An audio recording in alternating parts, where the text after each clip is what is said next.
اللہ اللہ اللہ اللہ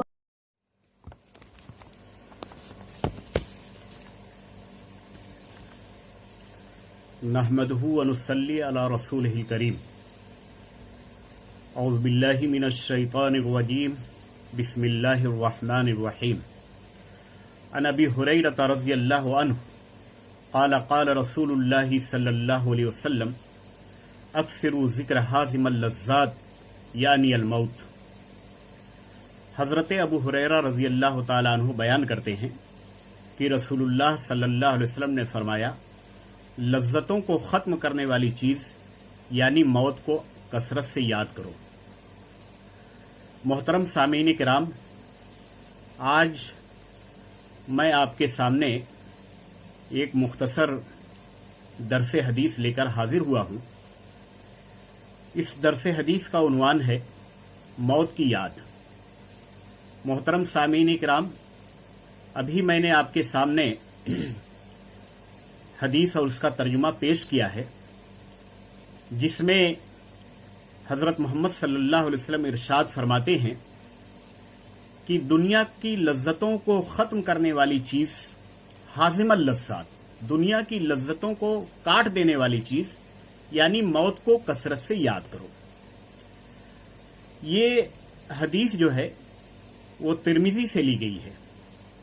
اسی سے ملتی جلتی ایک دوسری روایت بھی ترمذی ہی میں ہے، عن عبداللہ ابن عمر رضی اللہ تعالی عنہ قال ای المؤمنین افضل قال احسنهم خلقا قال ای المؤمنین اکیس قال اکثرهم للموت ذکرا واحسنهم لما بعده استعدادا اولئک الاکیاس۔ حضرت عبداللہ ابن عمر رضی اللہ تعالیٰ عنہ فرماتے ہیں کہ ایک انصاری پیارے نبی صلی اللہ علیہ وسلم کی خدمت میں حاضر ہوئے اور انہوں نے کہا کہ اے اللہ کے رسول صلی اللہ علیہ وسلم، اہل ایمان میں سب سے افضل کون ہے؟ تو آپ صلی اللہ علیہ وسلم نے فرمایا کہ جس کے اخلاق سب سے اچھے ہوں۔ پھر اس انصاری صحابی نے کہا کہ اے اللہ کے رسول صلی اللہ علیہ وسلم، اہل ایمان میں سب سے عقل مند کون ہے؟ آپ صلی اللہ علیہ وسلم نے ارشاد فرمایا، جو موت کو سب سے زیادہ یاد کرنے والا ہو اور موت کے بعد کی جو زندگی ہے اس کی سب سے اچھی تیاری کرنے والا ہو، یہی لوگ عقل مند ہیں۔ ان حدیث کے مطالعے سے جس چیز کی طرف رہنمائی ملتی ہے وہ یہ ہے کہ موت کی یاد،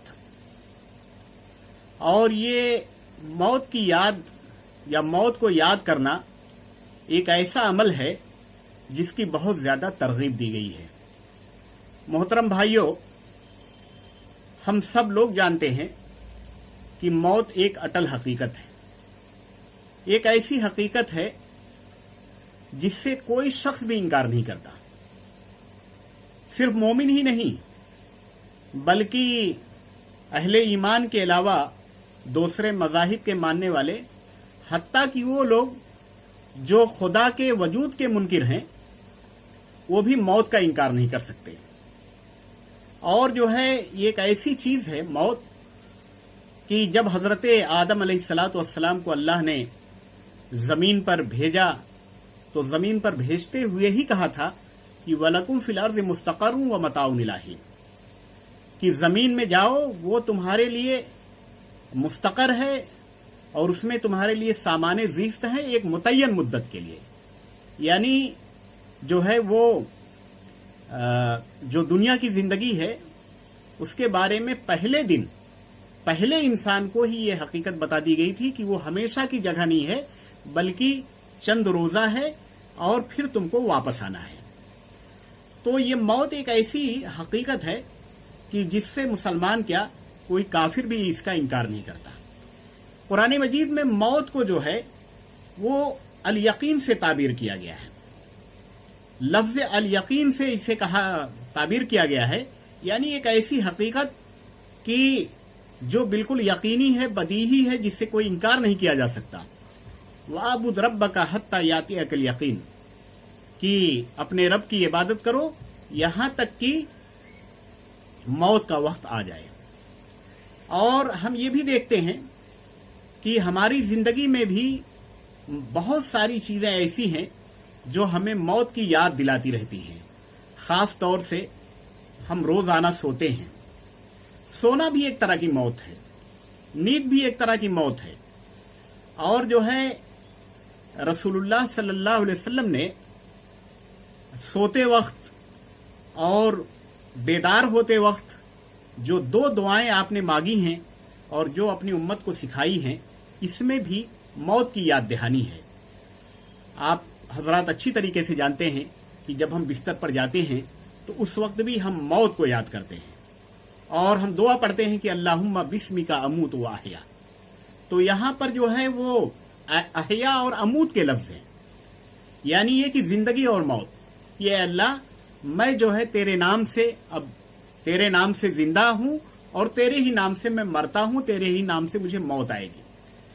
तो देखिए, सोते वक्त भी एक बड़ी हकीकत की तरफ ये दुआ इंसान की तवज्जो को मबजूल कराती है। फिर इसी तरीके से जब हम नींद से बेदार होते हैं तो उस वक्त भी हम इस हकीकत को याद करते हैं कि कुछ घंटों के लिए हम दरअसल जो दुनियावी जिंदगी है उससे एक तरह से महरूम थे और हमारे ऊपर मौत वाक़ई हो चुकी थी। इसीलिए दुआ पढ़ी जाती है कि अल्हम्दुलिल्लाहिल्लज़ी अहयाना बाद मा अमातना व इलैहिन नुशूर। वहां अल्लाह का शुक्र इस बात पर अदा किया जाता है कि मौत के बाद अल्लाह ने एक तरह की जिंदगी बख्शी। तो ये जो है, ये नींद भी जो है, हमारा सोना और फिर उसके बाद नींद के बाद बेदार हो जाना, ये भी गोया मौत को एक तरह से याद दिलाती है। कुरान मजीद में जहां भी मौत का जिक्र है वहां पर फौरन उसके बाद आप जितनी भी आयत लीजिए तो वहां पर जो है वो मौत के बाद की जिंदगी का जिक्र है। यानी ये कि मौत की याद हमें इसलिए होनी चाहिए या हमें मौत को इसलिए याद करना चाहिए कि मौत के बाद के जो मराहिल हैं जिनसे हमको साबका पेश आने वाला है, वो मराहिल हमारी निगाहों के सामने आए। और हदीस में भी जो कहा गया है कि ये दुनियावी लज्जतों को खत्म कर देने वाली चीज को याद करो, तो वहां भी दरअसल इसी की तरफ इशारा है कि ये दुनिया में जो कुछ हमें हासिल है, इन सारी लज्जतों को जो चीज खत्म कर देने वाली है, और उसके बाद जाहिर है कि ये मौत इख्तिताम नहीं है, बल्कि इस मौत के साथ एक दूसरी जो है वो जिंदगी का आगाज होगा। उसके लिए हमें तैयार रहना चाहिए, उस जिंदगी के बारे में हमें सोचना चाहिए जो जिंदगी असल जिंदगी है, जो जिंदगी दायमी है। ये जो जिंदगी है जो हमें मिली हुई है, ये तो बड़ी मुख्तसर है, और वो जो जिंदगी है जो मौत के बाद शुरू होने वाली है, तो जो है वो जिंदगी हकीकी है, वो जिंदगी दायमी है। हर आदमी को असल उस जिंदगी के ताल्लुक से फिक्रमंद होना चाहिए। अब एक सवाल ये पैदा होता है कि मौत की याद हर वक्त हमें क्यों होनी चाहिए, या मौत को कसरत से क्यों याद करना चाहिए। तो मेरे भाइयों, इसकी सबसे बड़ी हिकमत यह है कि अगर हम मौत को हर वक्त याद रखेंगे तो ये बात हमारे जहन में होगी कि जो है वो दुनिया की जिंदगी फानी है, आरजी है। जो कुछ यहां हमारे सामने है ये जाहिर है कि हमेशा के लिए नहीं है, बल्कि ये चंद रोजा है। और उसमें एक और बहुत बड़ी हकीकत है कि जो चंद रोज दुनियावी जिंदगी में हमें मिले हुए हैं, ये चंद रोज भी वो हमारे इल्म में नहीं है कि वो कब तक है। मौत जो है इसका एक वक्त तो मुतय्यन है और उसी वक्त पर वो मौत आएगी, लेकिन हम में से किसी शख्स को भी ये मालूम नहीं है कि उसकी मौत कब आने वाली है। इसीलिए जब हम मौत को याद करेंगे तो गोया या जब भी हम कोई काम करेंगे और मौत के बाद की जिंदगी को पेश नजर रखेंगे, तो जाहिर है कि वो जो मौत के बाद के मराहिल हैं वो हमें याद आएंगे, और फिर हम उस काम को करते वक्त मौत के बाद के जो मराहिल हैं उसको हम पेश नजर रखेंगे। उसके नतीजे में क्या होगा कि जब हम मौत को याद रखेंगे या मौत के बाद जो मराहिल पेश आने वाले हैं, तो हमारे दिलों में अल्लाह का खौफ पैदा होगा, खशियत पैदा होगी, रुजू इल्लाह पैदा होगा। हम कोई काम करते हुए खास तौर से अगर वो काम गुनाह का है तो जो है खौफ महसूस करेंगे, डर महसूस करेंगे और उस काम से हम बाज आ जाएंगे। हम सोचेंगे कि मौत का कोई वक्त नहीं है और मौत आएगी और फिर खुदा के सामने अपने तमाम आमाल के ताल्लुक से जवाबदेह होना होगा। फिर इसका फायदा सबसे बड़ा ये होता है कि आदमी के अंदर जो है वो आखिरत की जिंदगी की तैयारी की तहरीक पैदा होती है। अगर मौत हर वक्त उसके सामने हो, मौत के बाद के मराहिल उसके सामने हो, तो फिर उसके अंदर ये दाइया पैदा होता है, ये जज्बा पैदा होता है कि जो है वो आखिरत की जो जिंदगी है वो असली जिंदगी है, वो हमेशा की जिंदगी है। तो हमें इस जिंदगी से ज्यादा उस जिंदगी की फिक्र करनी चाहिए और यहां पर कोई ऐसा काम नहीं करना चाहिए जो उस जिंदगी को जो मौत के बाद आने वाली है उस जिंदगी में हमें नुकसान पहुंचाए। मौत अगर पेशे नजर रहे तो जाहिर है कि आदमी बुरे कामों से बचता है और वो ज्यादा से ज्यादा अच्छे कामों में मशगूल होता है।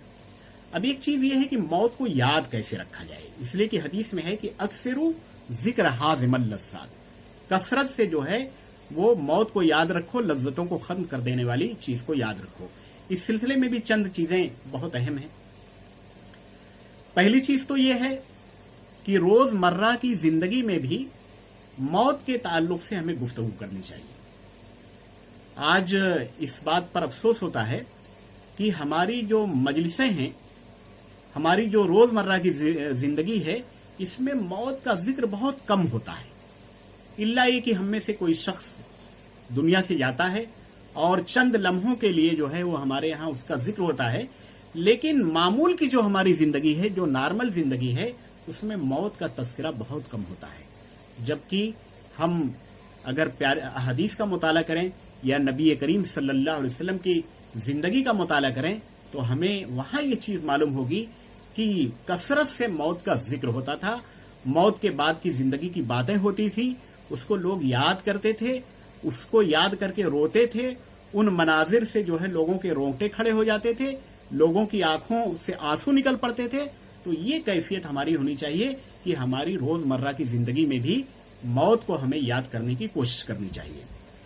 दूसरा, एक बहुत बड़ी चीज ये है कि जनाजा और तदफीन में शिरकत की कोशिश करनी चाहिए। जनाजे और तदफीन में शिरकत का सबसे बड़ा फायदा यह होता है कि हमें मौत याद आती है और हम जब एक शख्स को अपने कंधों पर उठाकर या उसके जनाजे के पीछे जब हम चलते हैं तो उस वक्त ये एहसास हमें होता है कि ये शख्स भी हमारी ही तरह था।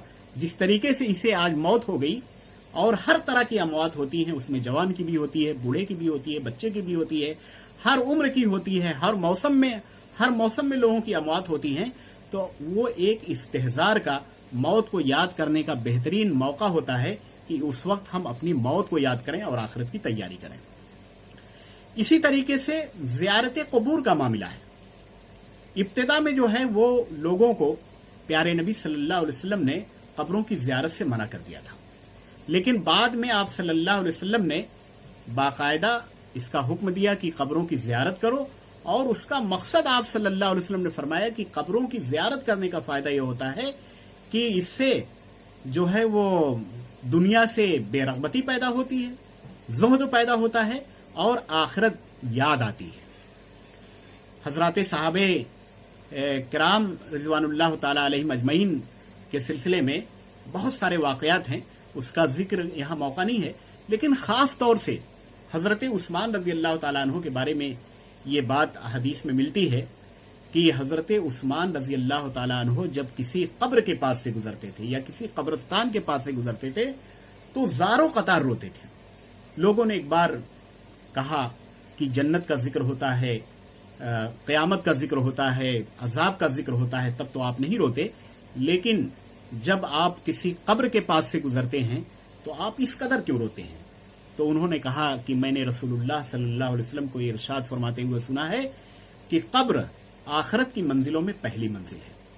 तो जो शख्स इससे निजात पा गया तो इसके बाद के जो मराहिल होंगे वो बहुत आसान होंगे, और अगर कोई शख्स इससे निजात नहीं पा सका तो इसके बाद की जो मराहिल हैं वो बहुत सख्त होंगे। तो ये एक जलीलुल कद्र सहाबी जिनको दुनिया में ही जन्नत की खुशखबरी मिल गई थी, وہ جو ہے وہ اس طرح سے موت سے لرزہ براندام رہتے تھے، یا قبرستانوں پر جب جاتے تھے تو ان کی یہ کیفیت ہوتی تھی کہ وہ زار و قطار روتے تھے. تو قبروں کی زیارت کرنی چاہیے.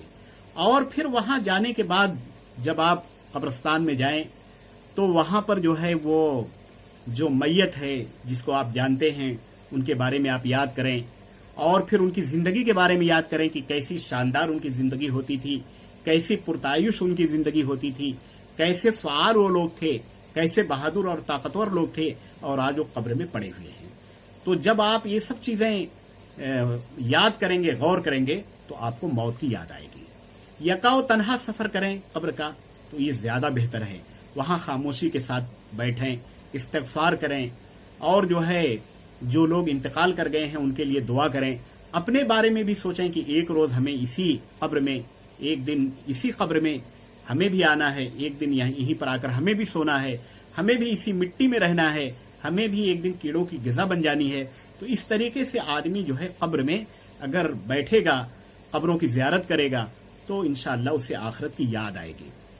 اور جو ہے سب سے بڑی چیز یہ ہے کہ قبروں کی اگر زیارت ہوگی اور موت کو یاد کیا جائے گا تو اللہ کے ہاں جواب دہی کا احساس ہوگا، آخرت کی تیاری کی فکر ہمارے اندر پیدا ہوگی. حدیث میں جیسا کہ کہا گیا ہے کہ رسول اللہ صلی اللہ علیہ وسلم نے کہا کہ وہ آدمی عقل مند ہے، بلکہ سب سے عقل مند آدمی وہ ہے جو موت کو سب سے زیادہ یاد کرنے والا ہو. تو محترم بھائیوں، اس حدیث سے یہ سبق ہم کو ملتا ہے کہ اگر واقعی ہم عقل مند ہیں، اگر واقعی ہم سمجھدار ہیں، تو ہمیں بھی اپنی روزمرہ کی زندگی میں موت کو کثرت سے یاد کرنا چاہیے، اور موت کے بعد کی جو زندگی ہے اس کے لیے ہمیں تیاری کرنی چاہیے. اللہ رب العزت ہم تمام لوگوں کو زیادہ سے زیادہ موت کی یاد کرنے والا بنائے، موت کے بعد کی زندگی کی تیاری کرنے والا بنائے، اور عذاب قبر سے ہم تمام لوگوں کی حفاظت فرمائے، ہم تمام لوگوں کو نجات دے. آمین. وآخر دعوانا الحمدللہ رب العالمین.